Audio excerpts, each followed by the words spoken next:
অর্থনীতি, শিক্ষা, দেশ গড়ার দীক্ষা প্রতিপাদ্যে উৎসবমুখর পরিবেশে আয়োজিত হল বাংলাদেশ ইকোনমিক্স অলিম্পিয়াড 2025। রাজধানীর রেসিডেন্সিয়াল মডেল স্কুল অ্যান্ড কলেজের অডিটোরিয়ামে অনুষ্ঠানে উপস্থিত ছিলেন অন্তর্বর্তী সরকারের অর্থ উপদেষ্টা ডক্টর সালেহ উদ্দিন আহমদ।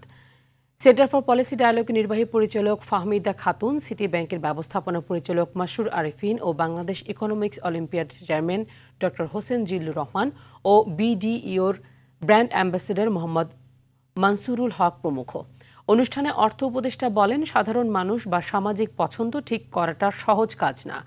IMF এবার চাপিয়ে দিতে পারেনি, একটা সমাধানে আসা হয়েছে। অনেকে ভাবে যে অর্থনীতি public choice is very difficult. যেমন ইন্ডিভিজুয়াল প্রেফারেন্স আছে, আপনি এই চান ওই চান, বাজেটে অনেক কিছু আপনারা চাইবেন, তাই না? কিন্তু যখন সোশ্যাল প্রেফারেন্স, সোশ্যাল চয়েস যেটা বলি, সেটা রিচ করা কিন্তু সবার চোখ ফলে সোশ্যাল চয়েস হয় না।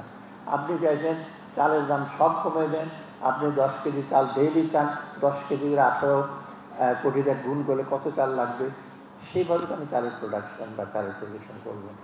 তো বাংলাদেশের রেপুটেশন যদি আমরা যারা দেখেন বাংলাদেশ চলছে না, বাংলাদেশ খারাপ করছে, এরা অথর্ব লোক, ঠিক আছে বলেন, আমরা ক্রিটিসাইজ, কিন্তু এই জিনিসগুলো কিন্তু বাইরে কিন্তু খুব ভালো প্রচারণা দেয় না।